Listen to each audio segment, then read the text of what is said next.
Students अस्सलामु अलैकुम। प्यारे बच्चों, कल हमने परसों डाइवर्सिटी इन लिविंग ऑर्गेनिज्म के मुताल्लिक जाना, जिसमें हमने इम्पॉर्टेंस ऑफ क्लासिफिकेशन और क्लासिफिकेशन इन एवोल्यूशन के बारे में पढ़ा था। प्यारे बच्चों, आज हम दी हायरार्की ऑफ क्लासिफिकेशन ग्रुप्स इनके मुताल्लिक पढ़ेंगे। ये बहुत ही अहम सबक है बच्चों। आप टैक्सोनॉमी के अंदर पढ़ोगे आने वाली क्लासों में, तो उनकी बुनियाद जो है बच्चों ये 9th ही क्लास है, और इसी के अंदर आप टैक्सोनॉमी के बारे में जान पाओगे अगर गौर फिक्र से पढ़ोगे। हायरार्की ऑफ क्लासिफिकेशन क्या है बच्चों?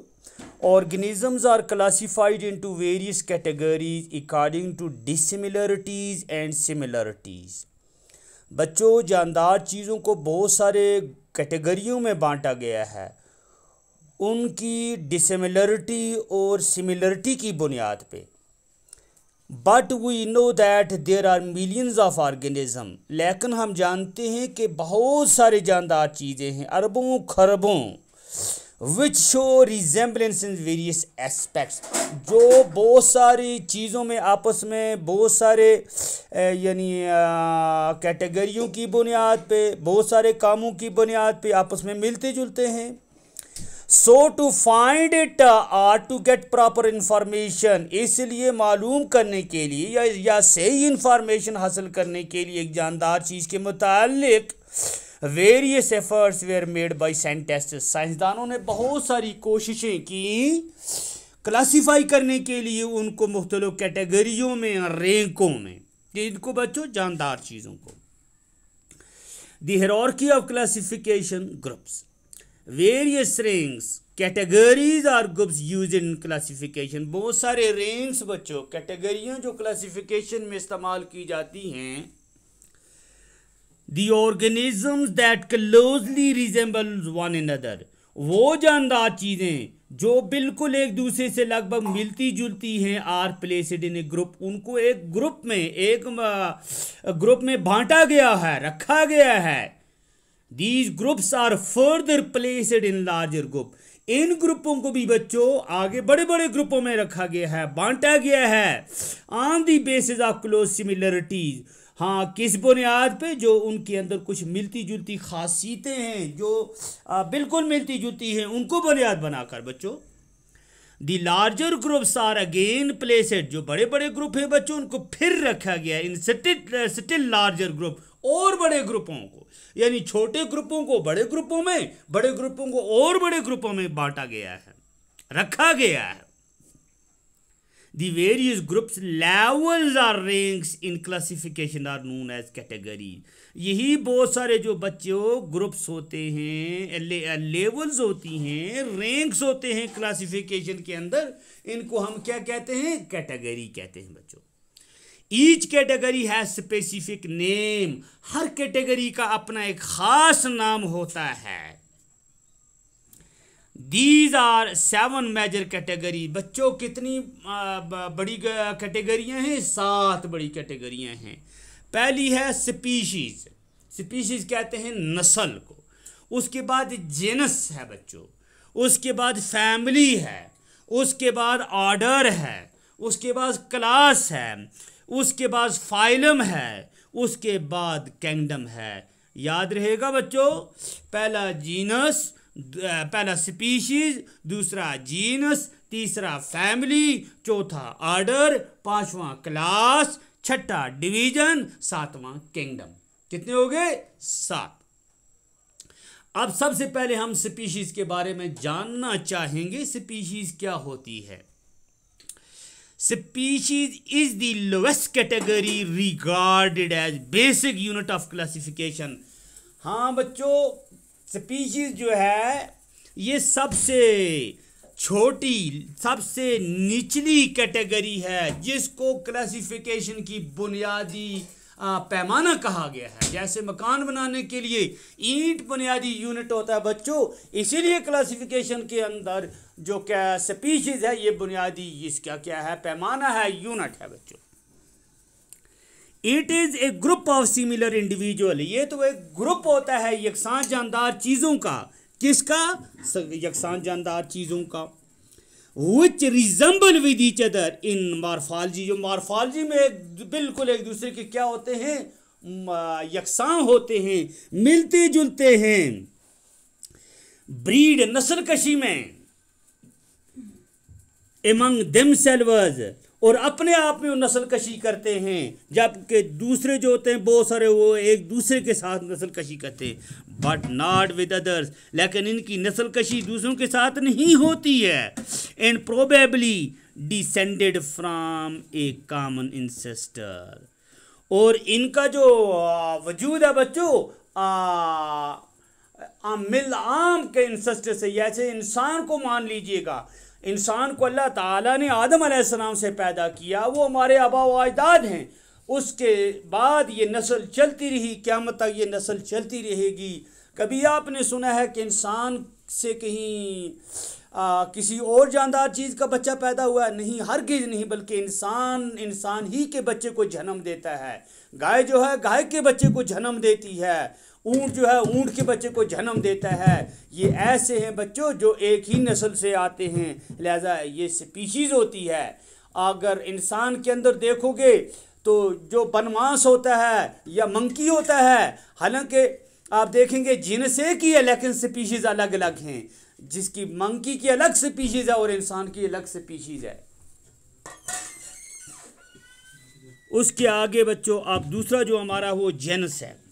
ए genus is a group of closely resembling species, ये भी नज़दीकी तौर पे मिलने जुलने वाली स्पीशीज़ होती हैं, हैविंग ए कॉमन इंसेस्ट्री, जिनका यानी नस्ल कशी जो है आम इंसेस्टर से आबा व अजदाद से हुई है।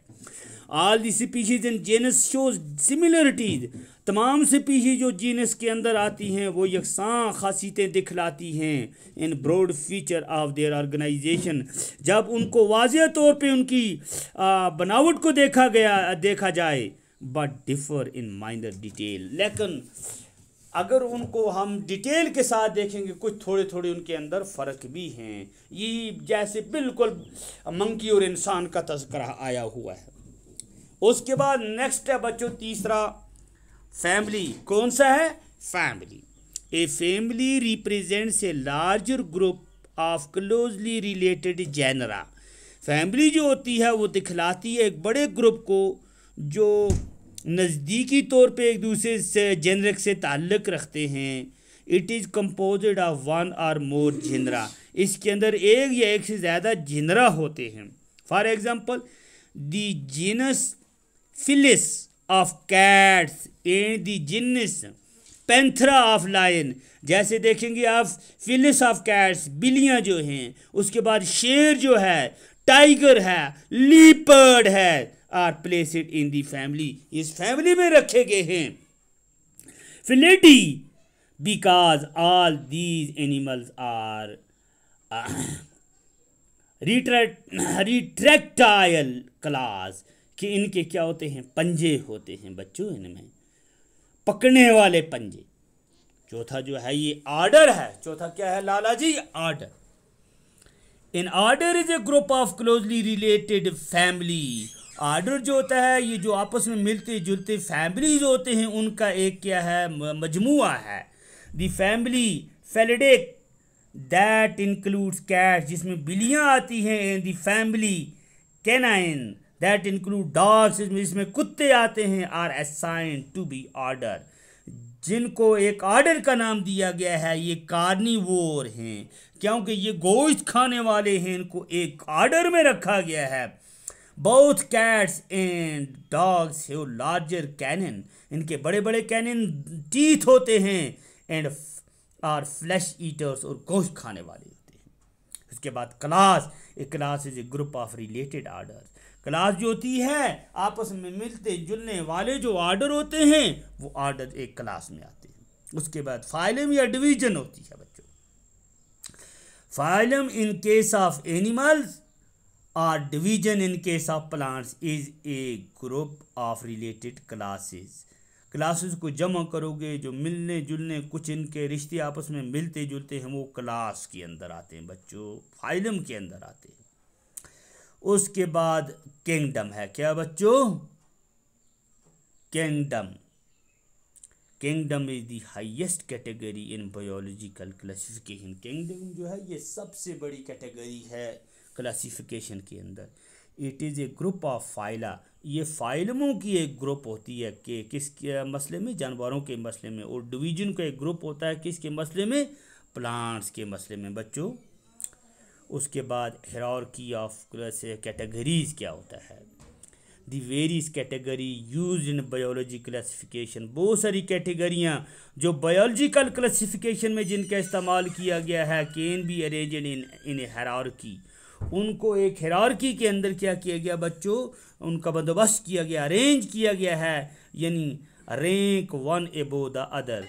एक रैंक, फिर दूसरा, फिर तीसरा, फिर चौथा, इस तरह बच्चों। The hierarchy indicates the various levels of kinships, यानी ये तो रिलेशन होता है, रिश्ता होता है खून के अंदर, जो खूनी रिश्ते होते हैं बच्चों।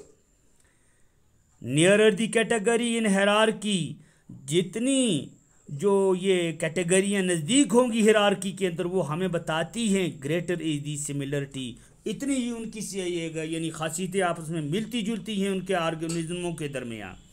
The hierarchy of major category is given below, जो हायरार्की है बड़ी बड़ी कैटेगरियों को वो नीचे दी गई है। सबसे ऊपर लिखा है किंगडम, नीचे फाइलम, डिवीजन, फिर क्लास, ऑर्डर, फैमिली, जेनस और स्पीशीज। ये बच्चों जो हायरार्की ऑफ क्लासिफिकेशन थी जिसके मुताल्लिक आपने जाना,